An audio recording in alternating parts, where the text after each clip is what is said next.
কথা আপনার কথা শুনে আমার বুক কান ভেঙে যায়, পরান কান কাঁপে। আপনার যদি যাইতেই হয় তবে আমার কবরে রেখে আপনারা যাইতে হইবে, এই কথা কয়ে দিলাম আপনারে। যতই কয় আপনারে আমি যাইতে দেব না কর্তা, আপনারে আমি কিছুই যাইতে দেব না, কিছুতেই যাইতে দেব না। বিশ্বাস যান, আপনার যদি চলে যান আমার চাইরা, তাহলে আমি বাঁচুম না, বাঁচুম না কর্তা, বাঁচুম না। তার লিগেই তো কইতেছি, চল আমার লাগে। মরণের সময় আমার দুইটা জিনিস চাই। দুইটা জিনিস? কি কি? এক আমার দেশ আর আমার কর্তা। এই দুইয়ের একখানা না হইলে যে আমি কবরে গিয়েও শান্তি পাবো না।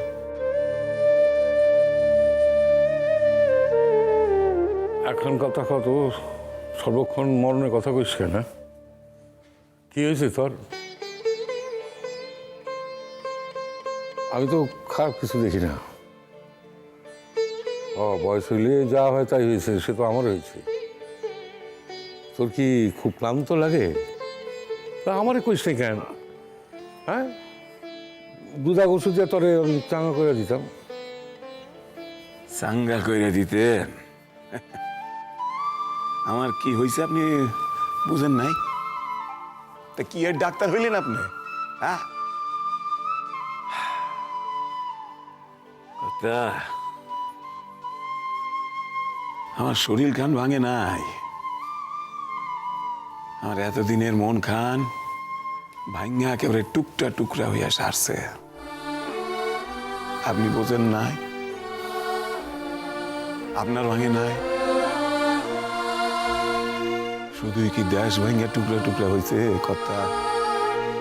দেশের মানুষের মন খানাও ভাঙ্গা টুকরা টুকরা হয়ে গেছে। সেই ভাঙা মন আর জোড়া লাগবো না। জন্ম থেকে বড় হয়েছি হিন্দু বাড়ির বউ গো, জোকারের শব্দ আর শাঁখের শব্দ শুননা। সেই চেনা শব্দ, চেনা সম্বোধনগুলো কোথায় যেন হারায় গেছে। কত বাড়ি ফাঁকা পইরা রয়েছে, দরজা জানলাগুলো কারা যেন খুলে নিয়ে গেছে। এককালের বাগান একেবারে ঝোপঝাড়ে ভর্তি হয়ে গেছে। গা খান এখন ধু ধু করে, চারিদিকে কিচ্ছু নাই, শ্মশানের লাখা। অথচ গায়ে তো মনুষ্য কম নাই, তবু কেন এমন মনে হয় জানি না কথা। তুই এই কথা কইতেছস? কলকাতার রাস্তায় চলতে চলতে কেউ যদি বাংলা ভাষায় কথা কইতে শুনি, তাহলে নিমেষের মধ্যে সেটা তার কাছে চলে গিয়ে তারে জিজ্ঞেস করি, হ্যাঁ কোথেকে গাইছে, তার বাবা কি করতেন। এই ভাষা, বুঝলি, এই ভাষা মানুষটারে নিমেষের মধ্যে কাছে টাই না আনে।